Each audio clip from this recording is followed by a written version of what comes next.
We interrupt our program to bring you this important message. Bam.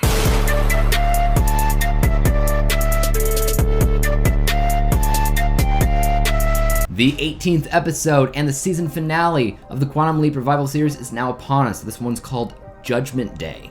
Boy, oh boy. Let's get cracking. Ben is sent into the future as a future version of Ian tells him that there isn't much time left. A nuclear war has occurred, but he has discovered a formula that'll help Ben return back home. Ben is quickly sent to the year 2018 into his own body, where he has his final confrontation with Leaper X, otherwise known as Martinez, who has leapt into Magic's body. The two of them have to convince the team who's telling the truth, who's lying, and if they don't, a huge time paradox may occur, ripping space-time into shreds. Poor Magic. He's been leapt into twice by two different people. You know, this episode may not be absolutely everything that I dreamed it would be, but it's darn close. For those of you wondering, does Sam make an appearance? Since it's been long hoped for, theorized, and anticipated. Short answer to that is no. The long answer is potentially, depending on where they ultimately decide to take the show for a second season. But I'll get into that here in a second. One of the coolest aspects of this episode particularly is that it took everything that came before it into consideration, especially the previous episodes of the show that Martinez was also starring in, but more than that, the final showdown in the episode with Ben versus Martinez as they leapt through time after they both went into the Quantum Leap Accelerator while still in the past. That's Leapception.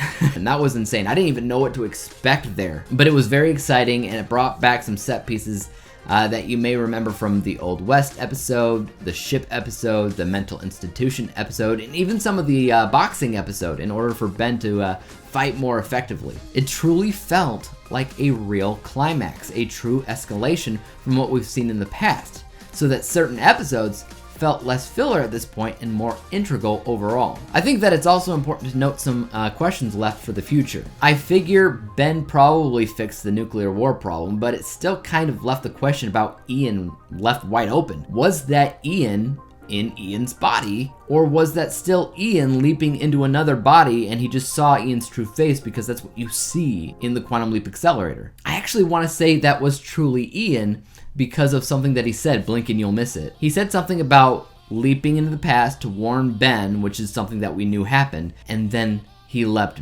back. He said that all willy-nilly. How did he do that so easily? Is it the formula that he created? Personally, I thought he created that formula after he leapt to warn Ben, but I'm not very sure of the timeline here because it's all screwy. Regardless, the question on if the formula is something that can send Ben back home for good might be answered in this episode by the end. After Ben defeats Leaper X and Leaper X gets killed, allegedly, Ian of the present and past both have to click the button of their formula at the same time. It's really important, even though it is time travel. Suspension of disbelief, it makes a difference. But they execute the leap home, or so they want you to think. You see a building up of tension, you see the Quantum Leap Accelerator turn back on, and something or somebody begins to return back to the world before it goes to credits. And I'm not entirely sure what it's trying to convey here. I think that what they were planning for was a series ender, leaving things open for the possibility of a second season, but also it can work as a last episode if need be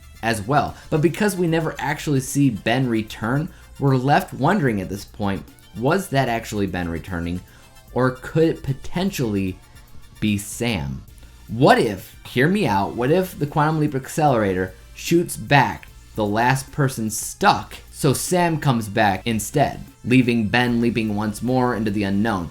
I doubt it. An easier explanation, and one I unfortunately see happening more so than anything else, is Ben is starting to come back, but we don't fully see him come back because something screwy goes on. Quantum Leap sends him back because he needs to finish some other mission for some unknown reason. You know, it feels cheap, but at the same time, it does feel exactly like something this show would do in order for the show to keep going. And then along the way, they'll try to explain it as they go. Like, oh, at this point, yes, now he's trying to go after Sam. Something stupid like that. But honestly, their best move was to have Sam show up. But my guess is they would have if Scott Bakula agree to do it. And had he agreed, he probably would have shown up at the last second of this finale as a tease for the second season. But because that didn't happen, I just don't really see that logically happening later on. What I do see happening, though, is Janice joining the team full time, for better or for worse, and a lot more questions being answered in terms of maybe figuring out this evil Leaper situation, but only time will tell. But what did you guys think about this finale? Was it everything or most of what you wanted to see from the season finale? If not, what would you have done differently? Let me know, and as for YouTube, you guys know what to do. Hit that like, subscribe button, and bell to be notified for the next time that I do a Quantum Leap review. It might be a while because I probably won't come back until the second season, but I'll be keeping an eye on the comments if you guys have any ideas of what's gonna happen next. Until next time, guys, peace out.